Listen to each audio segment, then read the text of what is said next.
Beshem Hashem Naaseh Venatzler Be'ezrat Hashem en ce lundi matin. Baruch Hashem, déjà 16 du mois de juin et 20 du mois de Sivan. Ce shiur nous a offert sur un sujet d'un très grand personnage qui nous a été demandé, le Shla Akadosh. Shnei Luchot Habrit, on en parlera, qui est d'ailleurs son chef-d'œuvre, un livre extraordinaire, Shnei Luchot Habrit, écrit par un homme qu'on appelait le Shla Akadosh, dont on va parler puisque c'est le sujet par Shana, pour le mariage cette année, son mariage si Dieu veut. Aussi de, donc, Livna, attendez, par Shana pour le mariage cette année de, pardon, Livna bat Rachel Eden, Chaya bat Hana, Noah bat Hana, Noah bat Esther, Shimon ou Simon ben Esther, et le bébé pour Shani bat Rachel, une Leda Kala pour Sarah Léa bat Esther et Odel bat Rivka. Et pour une vie remplie de Ruchanut, Kedosh Meod, Shalom et Simcha pour Yeshaya ben Shana, qu'il grandisse toute sa vie dans le chemin de la Torah des Mitzvot Umasim Tovim, une source de fierté pour Hachem et pour ses parents. Donc merci à Shana, Be'ezrat Hashem, de nous avoir offert ce shiur sur le Shla Kadosh, ce mérite. Be'ezrat Hashem apporte un zivug agoun à toutes les personnes que vous avez demandées ici. Et les Dakala, le Man Shemo Be'ava, et bien sûr, avec votre permission, une pensée pour tous nos blessés. El Mishmat Kol Mete Israël, Shachem Shmorot Rayalin Votanu, et qui ramène surtout aussi tous nos otages qu'on n'oublie pas et qu'on n'oubliera jamais. On commence ce shiur avec un personnage très spécial, le Shla Akadosh.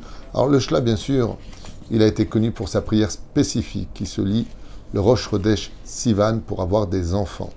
Il a compilé une prière extraordinaire qui a fait ses preuves, des témoignages incroyables sur ce géant de nom, Be'ezrat Hashem, de Rabbi Ishayahu Alevi Horowitz. C'était son nom, Amechouné Ashla Akadosh, qui est né en l'an de grâce 1558 dans la ville de Prague.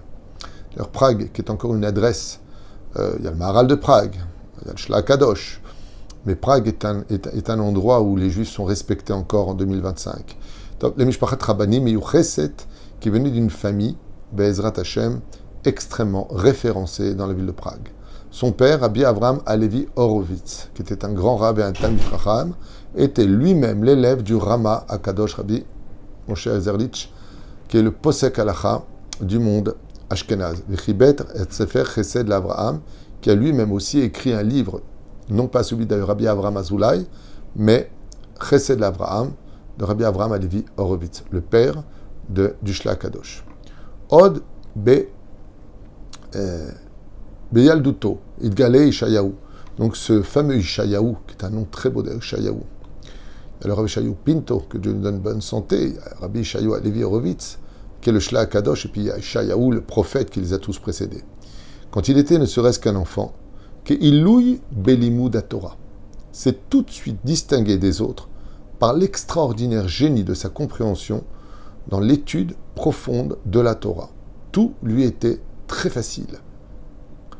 Mais chez Gavar, et quand il a grandi, Kibel, écoutez bien, Asmarta le Rabbanut v'chien ke'av beddin bimkomot shonim be'Europa kegon Pauline. Et déjà très jeune, il fut reconnu comme juge, comme dayan, et demandé Av Beddin. Vous vous rendez compte, il était père du Beddin, c'est-à-dire le numéro 1, a donné son psakdin dans plusieurs endroits en Europe où tout le monde se référençait au Shla Kadosh, où il a été nommé aussi à Pauline, Galicia, Austria. Donc il a fait plusieurs pays. Il a été en Pologne, il a été à Beddin, à Galicia, il a été en Autriche, en Allemagne, Be'et Sheuto, Bevina. Alors qu'il vivait à Vina à la base, Vekiret Marat Ishto Arabanit Chaya, jusqu'à ce qu'il épousa Baruch Hashem, pendant cette même période, son épouse du nom de Chaya, les bêtes Rabbi Avraham Meville, qui était la fille de Avraham Meville, Rabbi Avraham Meville. Uba Amma Bevrit Anesuin, et quand il s'est marié avec elle, les Marbe Atzar, Rabbanit Chaya Niftera, et à peine marié avec elle, en 1620, elle rendit l'âme. Oaz echlit Rabbi Ishayahu la'alot l'Eretz Israël kedei liyased et hayishuv hayehudi ve'lechasko.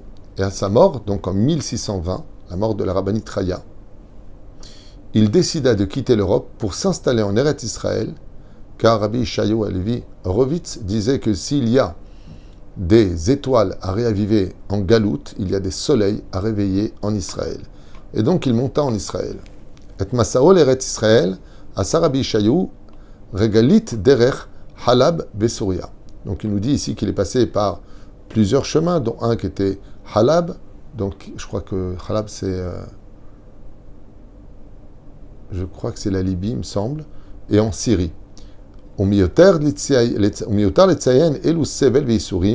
il faut savoir que le Shlach Kadosh, pour arriver en Israël, est passé par d'énormes souffrances. Comme il le disait lui-même, Israël s'acquiert par des souffrances. Et son voyage a été beaucoup plus long que prévu et beaucoup plus difficile que lui-même ne l'avait imaginé. Quand il arriva enfin en Syrie, Itkabel ba bechvod gadol, la communauté juive à cette époque était nombreuse en Syrie et il fut acclamé avec de grands respects et beaucoup d'honneur. Chez Rabbi Ishayahu il Yerushalayim, jusqu'au moment où il arriva à Jérusalem, Ichil Kaset Isha Shnia. Et c'est à Jérusalem qu'il épousera sa deuxième épouse, Davar Imad et Tzfat, pour en fin de compte s'installer avec elle dans la ville, dans le nord d'Israël, la ville de Tzfat. Sham Idgoreru Bnei Azug, ainsi donc a vécu le Shlach Kadosh à Tzfat, avec sa femme, Bemesher Shalosh Shanim, 3 années. Behem Arav Akadosh Egdish Atzmo Lilimud Torah. Et pendant lesquelles, ces 3 années, le Shlach Kadosh s'est donné nuit et jour, sans interruption, à l'étude de la Torah. Au Biprat l'homme des Kabbalah. Et c'est là-bas qu'il s'est perfectionné dans l'étude du Sod de la Torah, la Kabbale. Lachar Shalosh Shanim Betzfat Avar les Tveria. Après avoir vécu 3 ans à Tzfat, il descendit vers la ville de Tibériade. Une ville magnifique. Ba Chai Chamesh Shanim, où il vécut 5 ans là-bas, Nosafot Al Ptirato, Beshnat Elef Sheshmaot Shloshim, donc jusqu'à sa mort apparemment en 1630.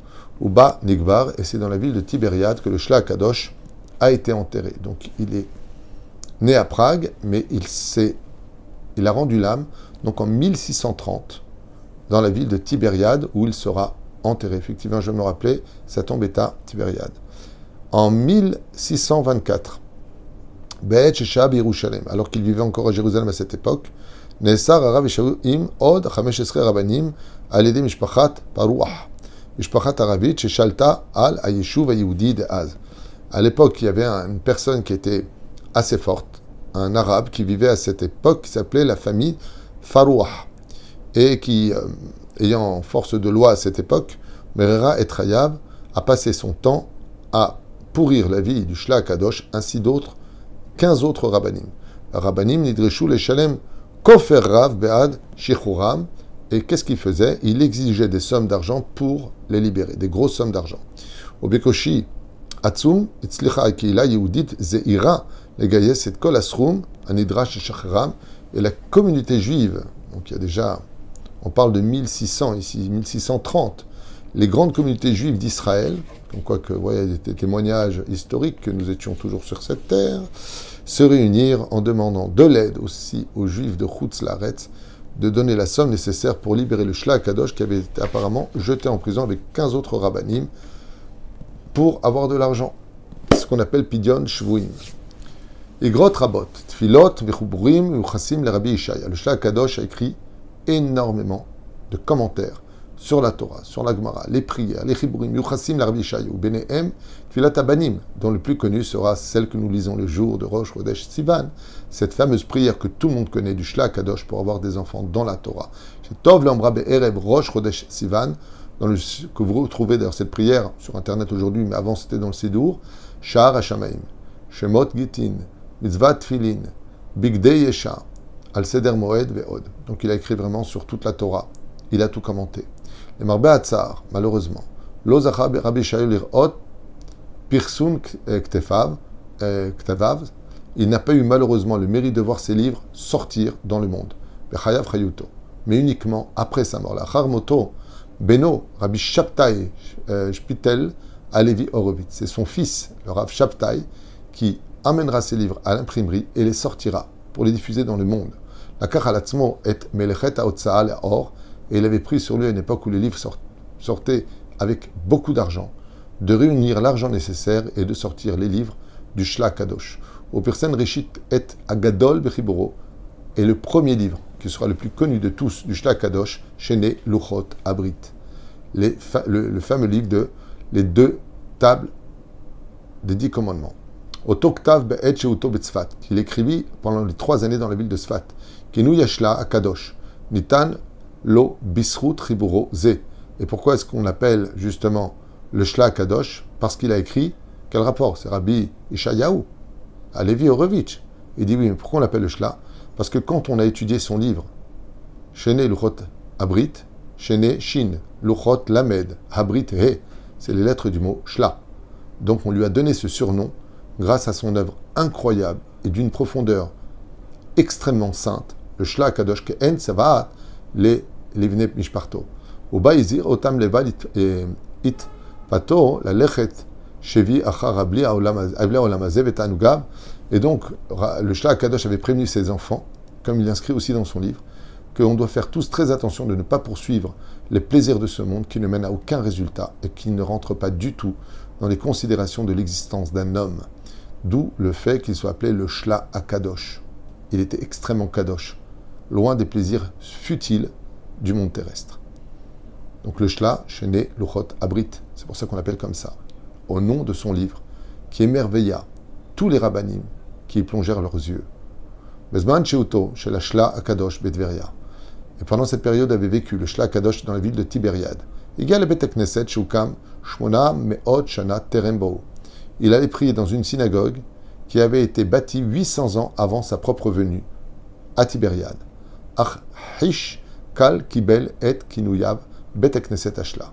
Et étant donné qu'il rentrait dans cette synagogue pour prier, les habitants de Tibériade l'ont appelé, cette synagogue qui fut construite 8 siècles avant sa venue, la synagogue du Shla Akadosh, car il y venait prier. Et on pouvait témoigner que quand le Shla Akadosh rentrait dans la synagogue, toute la synagogue s'embaumait de Gan Eden, de lumière. On s'y sentait particulièrement bien, ne serait-ce que par sa présence. Hodot l'ovda shesham, sheshem na'ag Rabbi Shaul Palel, lifne kemataim shana, nikla yeshuv hayehudi betveria leksha'im kalkalim, והחליט למכור את מתחם בית הכנסת לצנים מבן, מאז נדרשים אישורים מיוחדים כדי לבקר במקום. Et malheureusement, après la mort, étant donné que les difficultés étaient très importantes pour la communauté juive, ils vendirent le terrain où se trouvait cette synagogue, et donc ils profitèrent, ceux qui l'avaient acheté des nations du monde, d'exiger un prix incroyable pour visiter la synagogue du Shla à cette époque, et même d'aller sur la tombe de celui-ci. ומאז רק מתי מעט זכו להיכנס אל תוך הקודש פנימה. Et donc c'était un mérite, on racontait des miracles sur la synagogue de ce géant, le Shla Akadosh, de rentrer à l'intérieur, de prier à l'intérieur. Tous ceux qui avaient le mérite d'avoir pu rentrer là-bas, de pouvoir étudier là-bas, ne serait-ce que quelques mots, faire une prière là-bas, ressortaient en apportant des réponses positives à leurs prières parce que le Shla Akadosh s'y était tenu. On raconte une histoire magnifique, et je finirai avec ça, pour clôturer la vie de Rabbi Ishayahu, à Levi Horowitz, à Mechoune Shla Akadosh, qu'un jour il a eu un conflit, et les deux personnes, pour une question d'argent, n'avaient pas de témoin. Et quand il n'y a pas de témoin et qu'il n'y a pas de contrat, on n'a pas le droit de prêter de l'argent. Et le Shla Akadosh avait compris qu'un des deux n'était pas tout à fait honnête, qu'il s'était vraiment emprunté de l'argent, mais l'autre, comme il n'avait pas de témoin, il n'avait pas de contrat, il n'avait pas de preuve, c'était sa parole contre celle de l'autre. Et Rabbi Ishayahu Horowitz, alav shalom à Levi Horowitz, il a dit à son élève, bon, écoutez, puisque nous n'avons pas de possibilité, si ce n'est que ta parole contre la sienne, et la sienne contre la tienne, de jurer sur Shnei Luchot Abrit. Il leur a dit donc de jurer sur les tables de la loi. Et là, celui qui en réalité faisait preuve de déni, il a dit quoi? Le Rav, il possède les tables de Moshe Rabbeinu, les 10 commandements, Shnei Luchot Abrit. Alors il a dit oui, il va l'amener. De quoi parlait le Shla? Il parlait de son livre. Et lui a cru qu'il s'agissait des 2 tables de la loi. Alors il a reconnu tout de suite, non, je ne veux pas jurer sur les 10 commandements, ça peut me coûter la vie à moi et ma descendance, j'y dois cet argent. Le Shla Kadosh, il lui a dit, mais qu'est-ce que tu as compris? Il lui a dit, ben, vous avez dit que vous avez les tables de Moshe Rabbeinu, Shnei Luchot Abrit. Il a dit non, il a apporté ce livre, à l'époque était rempli de feuillets. Il a dit non, Ça, c'est le livre que j'ai écrit, Shnei Luchot Abrit. Aval Min Hashamaim. Si un étranger a sorti de sa bouche, quoi? Tu as écrit, tu possèdes les 10 commandements, les tables des 10 commandements, les tables de la loi, pour vous dire combien ce livre-là est bon à posséder, surtout à étudier. Que le mérite du Shlach Kadosh, Yagan Lanul Valechem, qu'il apporte un Zivugagoun, un bon accouchement pour toutes les demandes Bezrat Hashem qui ont été faites. Que Dieu nous sauve de cette guerre, qui nous protège de nos ennemis, qu'il apporte la rédemption finale avec la Géoula, Bisrut Shlach Kadosh, Sruto Yagan Lanul Valechem al Kol Am Israël, Amen, Ve Amen. Juste une parenthèse pour ceux qui peuvent nous soutenir. Si vous avez du maaser, nous avons vraiment beaucoup de demandes. On ne peut que transmettre que ce que l'on reçoit. C'est très difficile, mais pendant cette période, c'est Daka Tatzin Mimavet. Donc tout celui qui peut aider, Tavo Lechem Birkat Hashem. Toda Rabba à vous.